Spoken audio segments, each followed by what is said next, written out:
प्यारे बच्चों, कल मैंने आपको लैंड ऑफ यूज के बारे में बताया था। आज हम आपको सॉइल फॉर्मेशन के बारे में बताने जा रहे हैं। हमारी मिट्टी कैसे बनती है इसके बारे में हम बुक में देखते चले और समझते हुए चलें। Because soil formation is continuous process called पेट्रोजेनेसिस। जो मिट्टी बनने का काम होता है, मृदा बनने का कार्य, वो पेट्रोजेनेसिस के नाम से जाना जाता है।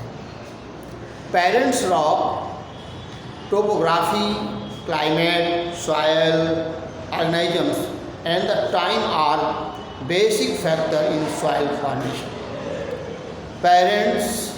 Parent rocks have definite characteristics. Temperature and rainfall are the main climatic factors affecting soil formation. कहते पेरेंट्स रॉक होने जो हमारे मूल पदार्थ यानी जो अग्नि शैल से प्राप्त हुए, अग्नि रॉक से प्राप्त हुए, वो उनके और जलवायु के प्रभावों के फलस्वरूप ये हमारी मिट्टी का निर्माण हुआ है। तो कहते हैं parents rock have definite characteristics, temperature and rainfall are the main climatic factor affecting the soil formation. ये सब अपना प्रभाव डालते हैं, जलवायु, पानी, वर्षा, धूप। Topography affects the drainage of an area. Whether rocks do not get accumulated on steep slopes, they move down the slope by water under the force of gravity. कहते हैं they move down the slope by water under the force of gravity. In the plains and areas, the gentle slope soil tend to accumulate without any difficulty. Dead plants and organisms provide humus to the soil which make them fertile. Earthworms and ants create shapes for air and water in the soil. Time factor is also an important factor in soil formation. The longer the time for soil formation, more deeper is its layer. Besides, weathering of rocks, moving water and wind also contribute to soil formation. These factors of erosion, deposits materials on the earth surface, alluvial soil formed by river are highly fertile and deep. अब देखिए, हमने अभी कहा जो हमारे मूल rock हैं, अग्नि शैलों से प्राप्त हुए हैं, चट्टानों से कट करके पानी के माध्यम से, धूप, हवा के माध्यम से मिट्टियाँ कट के आती हैं, फिर धीरे धीरे नदियों के माध्यम से बह करके एक स्थान से दूसरे स्थान जाती हैं। इस तरह से शैलों का या रॉक्स का कटाव भी होता है, जिससे मृदा का निर्माण होता है। फिर इसमें अनेक प्रकार के फॉसिल फ्यूल, फॉसिल मटेरियल्स आदि ये आकर के हमारी इस मिट्टी को, मृदा को फर्टाइल बनाते हैं।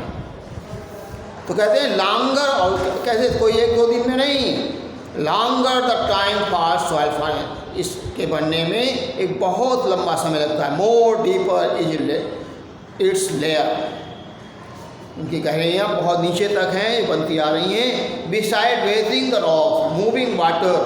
आप देखिए मौसमों के कटाव के फलस्वरूप चट्टानें जब बढ़ती हैं तो मूविंग वाटर नदियों के माध्यम से बह के जाते हैं। एंड विंड आल्सो कंट्रीब्यूट, नदियाँ और ये पानी और हवा दोनों ही, wind also contributed to soil formation.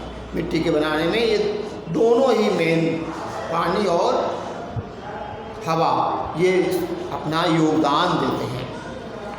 These factors of erosion deposits materials on the earth surface. अब देखिए डिपॉजिट्स माने जमा करते हैं, ये बहा कर ले जाते हैं और दूसरे स्थान पर जमा करते हैं।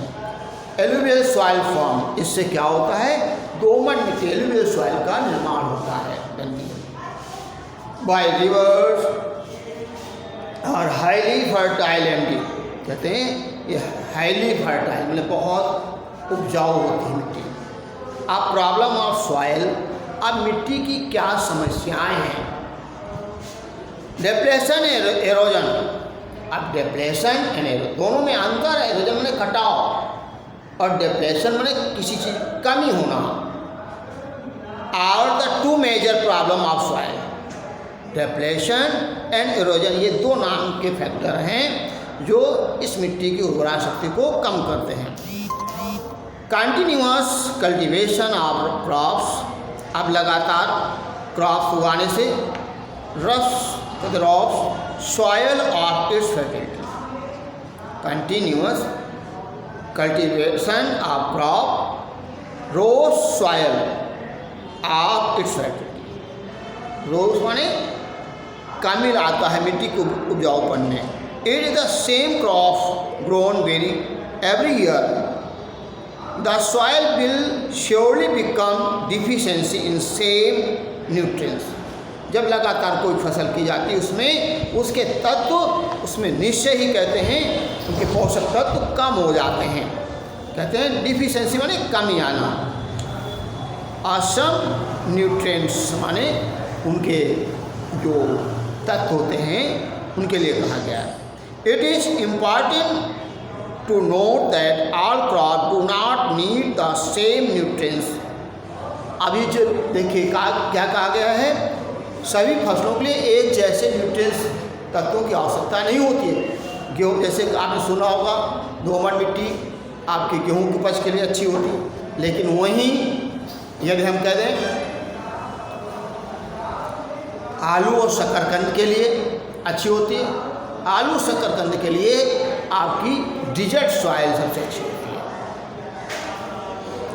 तो ऐसे ही डिजर्ट सॉइल क्यों अच्छी होती है और शुगर केन के लिए ब्लैक सॉइल बेटर होती है।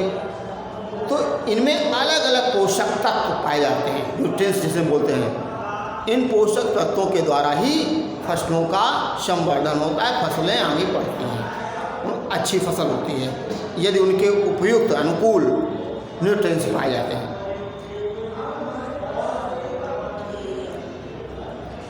कहते हैं सर्टेन क्रॉप्स रिटर्न नाइट्रोजन। अब देखिए न्यूट्रिएंट्स बताया, it is important to note that all crop do not need the same nutrients. ये बताया आपको from the soil in the equal amount. Certain crops return nitrogen to the soil thereby helping in maintaining soil fertility। अब कुछ फसलों के माध्यम से carbon dioxide मृदा को प्राप्त होती, मिट्टी को मिलती है, जिससे उसकी उर्वरा शक्ति बढ़ती है। The fertility of the soil can also be restored bye additions of manure and fertilizer, but the chemical used in fertilizers can render soil unfit for cultivation in the long run. Erosion cause greatest loss to soil, loose soil devoid of vegetation is liable to higher rate of the erosion। आप देखिए क्या कहते हैं, vegetation माने वनस्पतियाँ, प्राकृतिक one सबसे ये ज़्यादा मृदा को कैसे नुकसान पहुंचाते हैं, जब इनका विनाश ये काट दिए जाते हैं, अर्थात इनकी कमी के कारण सॉइल इरोजन अधिक होता है। It is carried down the slope by running water and wind. Physical and human factors also contribute to the soil erosion. कहते फिजिकल एंड ह्यूमन फैक्टर्स, प्राकृतिक और मानवीय दोनों factor contribution to soil erosion, मृदा के कटाव में दोनों ही लोग ये आपके योगदान देते हैं। फैक्टर ये प्रभावी हैं। Physical factor include the slope, intensity of rainfall and velocity of wind. Human factor include deforestation, over grazing, over use of chemical fertilizers, over irrigation and faulty agriculture practices. Over irrigation lead to salinization. In India, 36 of the total irrigated area has been damaged by salinization. आप देखिए, सैलिनाइजेशन का मतलब है जो मिट्टी में ज़्यादा पोषक तत्व कह दें या खारापन आ जाता है या क्षारीय मिट्टी कह सकते हैं, क्षारीय मिट्टी के कारण ये जो है इस मिट्टी का अधिक नुकसान, मतलब इसकी उपजाऊपन कम हो जाता है। क्षारीय लवणों के कारण मृदा की उर्वरा शक्ति कम हो जाती है। अब conservation of land and soil, अब मिट्टी के को कैसे सुरक्षित रखा जाए, कैसे बचाया, कैसे संरक्षण किया जाए, इसके बारे में बताया गया।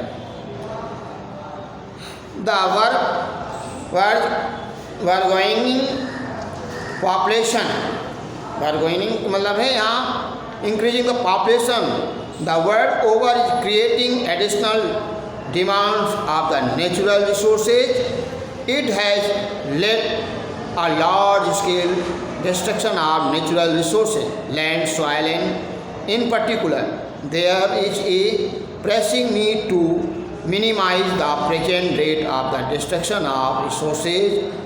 Minimizing our resources needs finding ways and means of better and efficient utilization of resources, finding useful alternative and conserving available resources through rational use and better planning are some ways to conserve our resources.